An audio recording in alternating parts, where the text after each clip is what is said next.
नमस्कार दोस्तों, स्वागत है आप लोगों का इस वीडियो में। दोस्तों, इस वीडियो में हम अभ्यास 13C को देखेंगे। इससे पूर्व के वीडियो में हमने इससे पूर्व की एक्सरसाइज जो थ्योरी पोर्शन को कर लिया है। यदि आप लोगों ने इस वीडियो को नहीं देखा तो जाकर देख लीजिएगा। इस वीडियो के डिस्क्रिप्शन में मैं उस वीडियो का लिंक डाल दूंगा।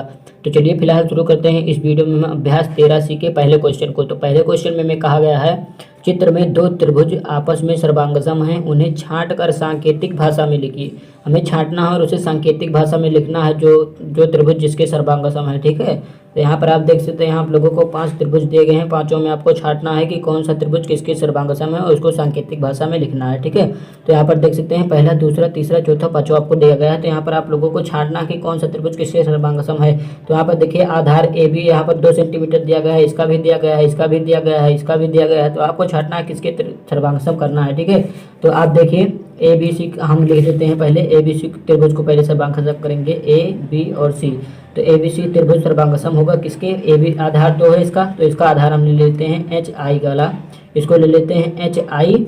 और आप देख सकते हैं एच आई और सी जब हम लिखेंगे तो 3 सेंटीमीटर है, तो जे लिखेंगे तो यहाँ पर भी 3 सेंटीमीटर है। तो इस प्रकार आप देख सकते हैं त्रिभुज ए बी सी, जो त्रिभुज ए बी सी है सर्वांगसम होगा त्रिभुज एच आई जे के। ठीक है, त्रिभुज ए बी सी सर्वांगसम होगा, यहाँ पर आप देख सकते हैं ए बी सी सर्वांगसम होगा त्रिभुज एच आई जे के। ठीक है, अब देखिए दूसरे त्रिभुज को आप देख सकते हैं पी क्यू आर, इस त्रिभुज को हम सर्वांगसम करेंगे। अब त्रिभुज पी क्यू और आर को सर्वांगसम करेंगे। त्रिभुज पी क्यू आर सर्वांगसम होगा, पी क्यू 2 सेंटीमीटर है, 2 सेंटीमीटर आपको क्या मिल जाएगा, आप ई एफ लिख सकते हैं। यहाँ पर आप लिखिएगा ई और एफ, ई एफ।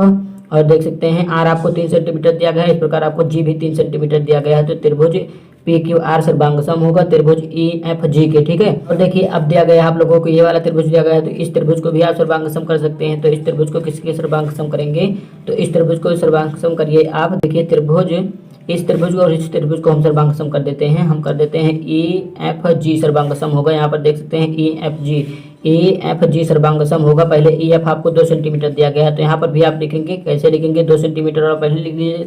तो आप लिखेंगे सर्वांगसम होगा त्रिभुज के और एल, के एल आपको देख लीजिए 2 सेंटीमीटर दिया गया है और एम 3 सेंटीमीटर दिया गया है। तो इस प्रकार जी आप लिखा तो 3 सेंटीमीटर यहाँ, 3 सेंटीमीटर यहाँ, तो एम लिख देंगे। ठीक है, तो इस प्रकार ई एफ जी सर्वांगसम होगा के एल एम के। और इस दोनों को चाहें तो आप एक साथ लिख सकते हैं, कैसे लिख सकते हैं, त्रिभुज पी क्यू आर सर्वांगसम होगा किसके सर्वांगसम होगा, त्रिभुज ई एफ जी के। ठीक है, और त्रिभुज ई एफ जी किसके समांतर होगा, सर्वांगसम होगा त्रिभुज ई एफ जी सर्वांगसम होगा त्रिभुज के एल एम के। ठीक है, इस प्रकार आप भी इस प्रकार भी आप लिख सकते हैं। पहला इस प्रकार लिख लीजिए और फिर इस प्रकार लिख लीजिए। ठीक है, और आप चाहें तो ऐसे खुदरा भी लिख सकते हैं। ठीक है, तो पहला क्वेश्चन हमारा हो गया। आप देखिए दूसरे क्वेश्चन में हमें क्या कहा गया है। दूसरे क्वेश्चन में आप देख सकते हैं हमें कहा गया है एक त्रिभुज एबीसी की रचना कीजिए, जिसमें ए बी बराबर 6 सेंटीमीटर, ए सी बराबर 6 सेंटीमीटर और ए बराबर 90 अंश। त्रिभुज एक्स वाई की रचना कीजिए, एक्स वाई बराबर 6 सेंटीमीटर, एंगल एक्स बराबर 90 अंश तथा वाई बराबर 45 अंश। तो जब आप दोनों बनाएंगे तो पूछा है आपको क्या दोनों त्रिभुज सर्वांगसम है। तो आइए सबसे पहले इसका चित्र ड्रा कर लेते हैं। तो आइए दोस्तों इसको हम कॉपी पर देख लेते हैं इसका चित्र कैसा होगा। तो यहाँ पर आप देख सकते हैं कॉपी पर हमने इसका चित्र ड्रा कर लिया है। तो इसको कैसे ड्रा किया है आइए आप लोगों को मैं यहाँ पर दिखा भी देता हूँ कि कैसे ड्रा किया है। तो यहाँ पर आप देख सकते हैं ए सी बराबर 6 सेंटीमीटर दिया गया है। तो यहाँ पर आप देख सकते हैं ए और सी की दूरी जो हमने ली है 6 सेंटीमीटर ली है। और यहाँ पर देखिए ए बी बराबर 6 सेंटीमीटर है, ए बी बराबर 6 सेंटीमीटर ली है, ए सी बराबर 6 सेंटीमीटर यहाँ पर दिया गया है, तो इसको हमने लिया है। ए बराबर 90 अंश दिया गया, तो ए पर हमने 90 अंश का कोण बनाया है। और हमें बी सी के विषय में कुछ नहीं कहा गया था, तो बी सी हमने ऐसे कैसा मिला दिया। ठीक है, अब हमें दूसरे कंडीशन में कहा गया है एक्स वाई जेड की रचना कीजिए। तो यहाँ पर देखिए एक्स वाई जेड की रचना के लिए हमने यहाँ पर ड्रा किया है। तो यहाँ पर देखिए एक्स वाई आपको 6 सेंटीमीटर दिया गया है, तो एक्स और वाई आपको 6 सेंटीमीटर हमने यहाँ पर ड्रा कर दिया है। ठीक है, नाप कर पटरी से। और एक्स पर हमें कहा गया है 90 अंश का कोण है और वाई पर हमें 45 अंश का कोण दिया गया है। तो वाई पर आइए हम 45 अंश का कोण बना लेते हैं। तो यहाँ पर देखिए मेरे पास पटरी है, मैं उसे वैसे बना देता हूँ। यहाँ पर देखिए ये जो हम बना रहे हैं यहाँ पर मान लीजिए 45 अंश का कोण हमने यहाँ पर बना दिया है। ठीक है, तो यहाँ पर जो हमने बनाया है वाई पर हमने वाई पर 45 अंश का कोण बना दिया है। तो वाई पर हमने 45 अंश का कोण बना दिया, ये है जेड। ठीक है, तो इस प्रकार अब हमें पूछा है क्या दोनों त्रिभुज सर्वांगसम है। तो यहाँ पर आप देख सकते हैं एक कोण बराबर है और ये वाला कोण, तो कोण के विषय में तो हमें जानकारी है नहीं। ठीक है, और देखिए ये हमें 6 सेंटीमीटर दी गई है और ये भुजा के विषय में भी जानकारी हमें नहीं है। तो यहाँ पर देखिए सबसे पहले इस भुजा के विषय में हमें जानकारी करनी होगी। तो इस भुजा की जानकारी के लिए आप लोगों को एक थ्योरी जानना आवश्यक है। तो यहाँ पर हमें इस त्रिभुज नामक पाठ में एक थ्योरी दी गई है कि यदि यहाँ पर देखिए यहाँ पर ये कितना अंश का कोण हो जाएगा, देखिए 180 अंश का कोण होता है, 90 ये बन गया है, 45 ये बन गया, 135 अंश का कोण टोटल बन चुका है। तो ये कितना हो जाएगा, 45 अंश का कोण हो जाएगा। तो थ्योरी वाली थ्योरी क्या कहती है, थ्योरी कहती है कि यदि एक त्रिभुज के दो कोण बराबर हैं, तो यहाँ पर देख सकते हैं 45 अंश बराबर है, ठीक है। एक त्रिभुज के यदि दो कोण बराबर हैं तो उनकी जो भुजाएं होंगी वो भी बराबर होंगी, ठीक है। तो यहाँ पर आप देखिए उनकी जो भुजाएं होंगी, ये जिस पर ये वाला कोण बना है ये 6 सेंटीमीटर है, तो इस पर जो बना है 45 अंश का कोण ये भी 6 सेंटीमीटर की होगी, ठीक है।